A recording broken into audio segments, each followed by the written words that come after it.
अस्सलामुअलैकुम everyone, this is D2 8th edition और exercise 3C chapter number 3 exercise 3C linear inequalities का हम question number 11 और 12 इसमें करने की कोशिश करेंगे पूरी।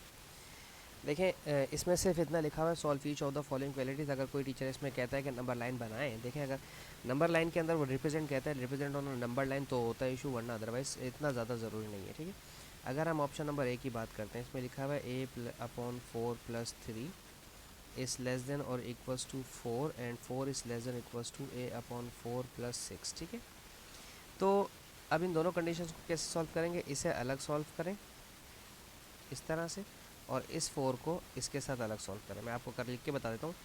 a/4 + 3 is less than or equals to 4 and 4 is less than or equals to a/4 + 6। ठीक है, अच्छा ये 3 पहले वहाँ भेजें, माइनस करवाएं।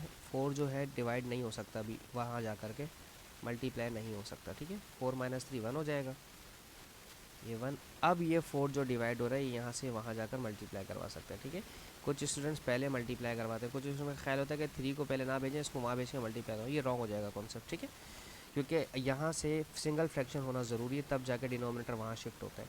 और ये हो गया 4 1 ज़ा 4। अच्छा, अब यहाँ अगर हम बात करें तो इस 6 को पहले यहाँ लेकर आएँ, तो 4 - 6 इज़ लेस देन और इक्वल्स टू a/4। 4 - 6 हो जाएगा मेरे पास माइनस का 2 इज़ लेस देन और इक्वल्स टू a/4।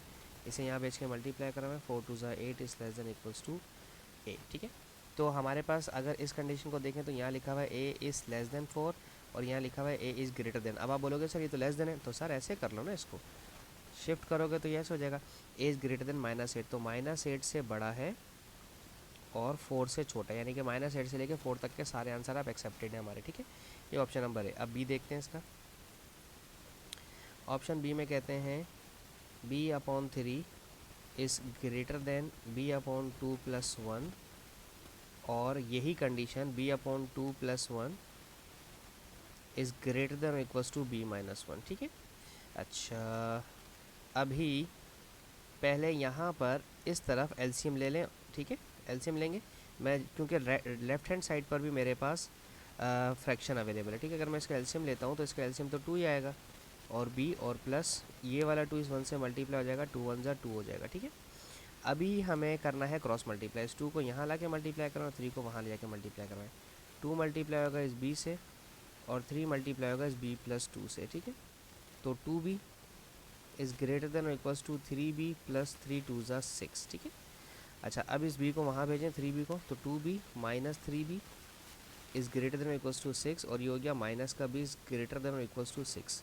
जैसे ही आप b का माइनस हटाएंगे तो ये -6 हो जाएगा। ठीक है ना, इसका जो माइनस है b का -6 से पास जाएगा, तो ये ग्रेटर वाला लेस में चेंज हो जाएगा। ठीक है, ये वाला कॉन्सेप्ट मैं आपको पहले भी बता चुका हूँ। अब यहाँ पर भी आप इनका एलसीएम ले लें, एलसीएम लेंगे तो इसका एलसीएम बन जाएगा 2 और ये बनेगा b + 2 1 ज़ा 2। ठीक है, इज़ ग्रेटर देन b - 1। अब क्रॉस मल्टीप्लाई हो सकती है, इस 2 को यहाँ बेच के दोनों से मल्टीप्लाई करवाएं।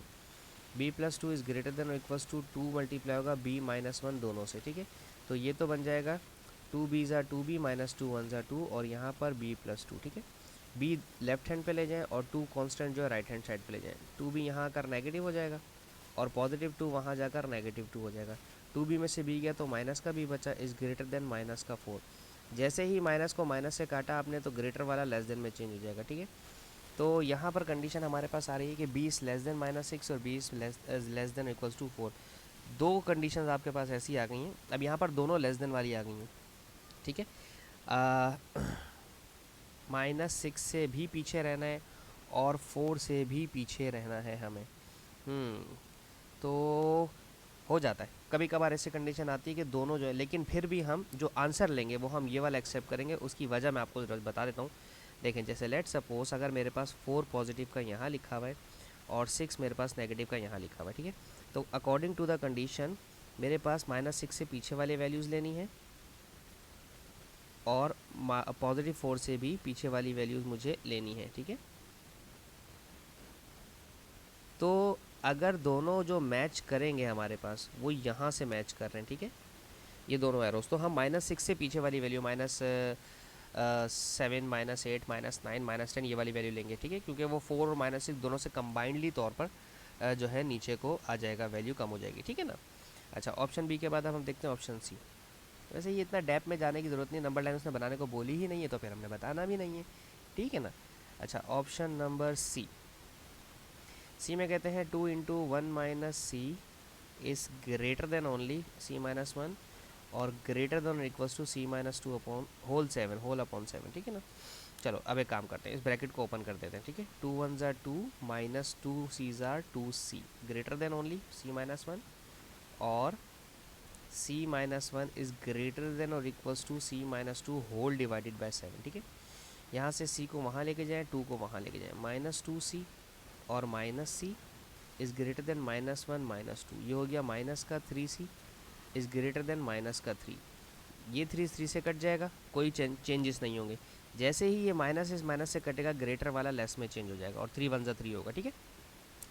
इस 7 को यहाँ भेज के दोनों से मल्टीप्लाई करा है, 7c - 7 1 ज़ा 7 ग्रेटर देन और इक्वल टू c-2, c को वहाँ ले जाएँ, 7 को वहाँ ले जाएँ, 7c - c is greater than और इक्वल टू 7 - 2, पॉजिटिव 7 नेगेटिव 7 हो जाएगा, I am sorry negative 7 positive 7 हो जाएगा, ये 5 7 - 1 6c, तो c is greater than equal to 5/6 और ये प्रॉपर फ्रैक्शन है, 0 पॉइंट समथिंग इसका आंसर बनेगा।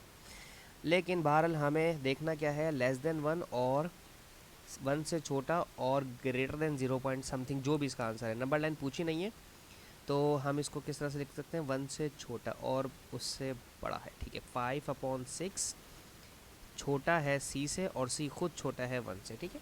अब इस 5/6 का जो भी आंसर आएगा वो मुझसे बाद में देखेंगे, ठीक है, लेकिन हमने करना नहीं, ठीक है। ओके, डी ऑप्शन देखते हैं। ऑप्शन नंबर डी में आ जाएं तो ये है d-5 is less then 2d/5 less than और इक्वल्स टू d/2 + 1/5, ठीक। तो d-5 is less then 2d/5, इसको एक दफ़ा लिखें, और 2d/5 ये जो बीच में होती है इसको 2 दफ़ा लिखना होता है ना, d/2 और 1/5, इसका तो मैं एलसीएम लूँगा यकीनन। इस 5 को यहाँ भेज के इनसे मल्टीप्लाई करवाएं, 5d - 5 5 ज़ा 25 is less then 2d, transposition कर लें 5d 2d, यहाँ अगर माइनस का 2d हो जाएगा, लेस देन 25 पॉजिटिव हो जाएगा, 5d - 2d 3d is less then 25, d is less then 25/3, तो 3 8 ज़ा 24 और 1/3, ठीक है। 8 पॉइंट कितना होता है इसका, 1/3 का 0.33 होता है ना, 8.33 आंसर होगा, ठीक है। 2d/5, राइट साइड पे मैंने कहा था कि मुझे एलसीएम लेना है, 5 और 2 का एलसीएम 10 आता है, 5d + 2 1 ज़ा 2 एलसीएम आता है ना सबको, इन दोनों को 2 और 5 को मल्टीप्लाई कर फिर क्रॉस मल्टीप्लाई किया, 5 1 ज़ा 5 5 2 ज़ा 10 कैंसिल हो सकता है, और ये 2 इस 2d से मल्टीप्लाई होगा, इस लेस देन 5d + 2 ऐसे ही बचा, 2 2 ज़ा 4d less than equals to 5d plus का 2, 5d को यहाँ ले आए तो नेगेटिव हो जाएगा, 4d - 5d is less than equals to +2, minus का d is less than equals to +2, जैसे ही इस माइनस के साइन को आप 2 के साथ लिखेंगे ये ग्रेटर हो जाएगा, ठीक है। तो 8 से छोटी वैल्यू और -2 से बड़ी वैल्यू, तो -2 से बड़ी वैल्यू लेनी है और 8 होल 1/3 से छोटी वैल्यू लेनी है, ठीक है। ये हो गया हमारा क्वेश्चन नंबर 11 का डी पार्ट भी खत्म। अब हम देखते हैं क्वेश्चन नंबर 12 अपना, ठीक है।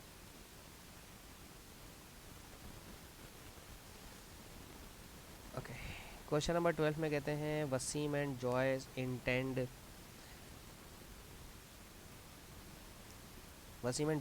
To buy a present for Sara, Waseem agrees to pay at least twice as much as, अच्छा इसने ट्वाइस पे करना है, इसको ज़रा हाईलाइट कर दूँ, Waseem agrees to pay at least twice as much as but at most $150 more than Joyce.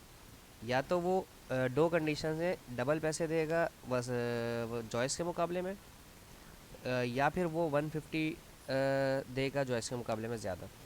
अच्छा लेकिन अच्छा, और given the present cost no more than $210, what is the greatest amount Waseem has to pay. Okay sir, cost कितनी है, cost है आपके पास $210। मैं suppose कर लेता हूँ कि जॉयस को फ़िलहाल $X पे करना है, ठीक है। तो जो रिमेनिंग अमाउंट हमारे पास बच जाएगी, ठीक है ना, वो बच जाएगी $210 - x, ठीक है। अब बात करते हैं वसीम की। वसीम की जो पहली कंडीशन है वो ये कंडीशन है कि वसीम डबल पैसे देगा जॉयस के मुकाबले में, या फिर और अगर वो डबल पैसे नहीं भी दे रहा तो फिर वो ज़्यादा पैसे देगा $150 जॉयस के मुकाबले में, ठीक है।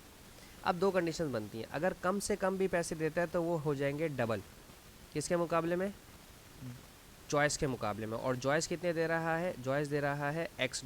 लेकिन लेकिन लेकिन लेकिन लेकिन ये जो अमाउंट हम अपनी कंडीशन बनाएंगे वो हम बनाएंगे कॉस्ट के ऊपर, ठीक है। ये जो हमारी रिमेनिंग कॉस्ट है कि जब $210 में से जॉयस $X दे देगा, उसके बाद जो पैसे बच जाएंगे वो कम से कम डबल होंगे वसीम की अमाउंट, ये रहा वसीम की अमाउंट, ठीक है। तो हम यहाँ लिखेंगे $210 माइनस X। एक कंडीशन सर ये बनी है हमारी, ठीक है। अच्छा, अभी एक कंडीशन इसकी मैं बना के दिखाऊंगा, मैंने उसको अप्लाई किया था तो वो बिल्कुल सही मेरे हिसाब से तो थी, लेकिन उसमें आंसर गलत आ रहा था, ठीक है। लेकिन चूंकि मैं कह रहा हूँ इसलिए मैं बताऊंगा कि हो सकता है स्टूडेंट के सर ऐसे भी तो हो सकता है। अच्छा, दूसरी कंडीशन कहते हैं एट मोस्ट एस $150, ज़्यादा से ज़्यादा वो $150 देंगे एज़ कम्पेयर टू जॉयस, ठीक है। और जो रिमेनिंग अमाउंट हमारी होगी उसके ऊपर देगा ना वो, और रिमेनिंग अमाउंट क्या थी हमारी $210 माइनस X, ठीक है। ये दो कंडीशन मेरे पास बनी है, इन दोनों कंडीशंस को हमें सॉल्व करना है, ठीक है। इसके बाद मैं आपको एक चीज़ बताऊंगा और मज़ीद, ठीक है। चले पहले इसको सॉल्व करते हैं। पहली कंडीशन मेरे पास बनी 2x is less than 210 minus X। इस x को यहाँ पर लेकर आएंगे तो प्लस हो जाएगा 3x 210, 3 1 ज़ा 3, 3 7 ज़ा 21, 0 का 0, ये हो गया x इज़ लेस देन और इक्वल टू भी कर लेते हैं हम, ठीक है, क्योंकि उसने हमें कहा है कि इतने पैसे वो बनने चाहिए। अच्छा, अब दूसरी कंडीशन हमारे पास क्या है, 210 minus X is less than और equals to 150 plus X। Okay, इस x को वहाँ ले जाएं, इस 150 को यहाँ ले आए। 210 minus 150 is less than equals to x, minus का x यहाँ के प्लस का x हो जाएगा। 210 में से 50 माइनस किए तो 60 हो जाएगा, 60 इस less than equals to 2x, 2 1 ज़ा 2, 2 3 ज़ा, ये हो गया 30 इज इक्वल्स टू x। तो x is less 30 is less then x और x इज़ लेस देन 30, इसका मतलब क्या हुआ कि 30 से लेकर 70 ये है हमारे जॉयस, ठीक है। तो जॉयस हमारे या तो 30 के पैसे देगा या तो हमारे 70 पैसे देगा, और हमारे पास क्या था, given that the present cost no more than the $150। Okay, तो अब हम एक काम कर लेते हैं, कम से कम पैसे देंगे जॉयस $30 और ज़्यादा से ज़्यादा पैसे देंगे जॉयस $70। ये कंडीशन बन रही है। एक काम करते हैं, अब इसको चेक करते हैं, ठीक है। चेक करने की कंडीशन क्या है कि अगर जॉयस $30 पे करते हैं, ठीक है, तो डबल कितना हो जाएगा इसका, डबल ऑफ जॉयस, क्योंकि उसने डबल पैसे देने, तो कितना हो जाएगा $60, ठीक है। $60 के बाद वो कह रहा था कि मैं डबल दूंगा और $150 ज़्यादा भी दूंगा, तो कितना हो गया, $150 में 68 किया तो $210 हो गए, ठीक है। सही है ना, ये कंडीशन हमारी इस तरह से बन गई कि अब लेकिन इसमें सवाल में तो मैंने बताया ही नहीं कि वसीम कितने पैसे पे कर रहे हैं। वसीम के पैसे तो बता दूं, एक सेकंड रुके, वसीम के पैसे तो समझ ले, सुन ले पहले। वसीम के पैसे मालूम करने के लिए आपको क्या करना पड़ेगा कि आपने, हम कम से कम पैसे निकालेंगे तो ज़्यादा से ज़्यादा पैसे वसीम को देने पड़ेंगे, ठीक है। $210 में से x माइनस करना था, रिमेनिंग अमाउंट यही थी ना मेरी, मैं वापस आके दिखाता हूँ कंडीशन के अंदर, देखें ये मैंने लिखी थी कंडीशन, रिमेनिंग कंडीशन थी $210, यही पैसे हैं जो वसीम देगा। और एक कंडीशन क्या है, वसीम डबल देगा, और एक कंडीशन क्या है, वसीम $1 से ज़्यादा देगा। लेकिन कंडीशन यही है, एक्स की जो भी आंसर आएगा $210 में से माइनस होगा। अब $210 में से माइनस करते हैं 30 को, ठीक है, $210 में से माइनस करते हैं 30 को, कम से कम वाली अमाउंट को, ये कितना बन जाता है हमारे पास, ये बन जाता है $180। तो वसीम जो पे करेंगे वो डॉलर करेंगे पे, $180 पे करेंगे, ठीक है।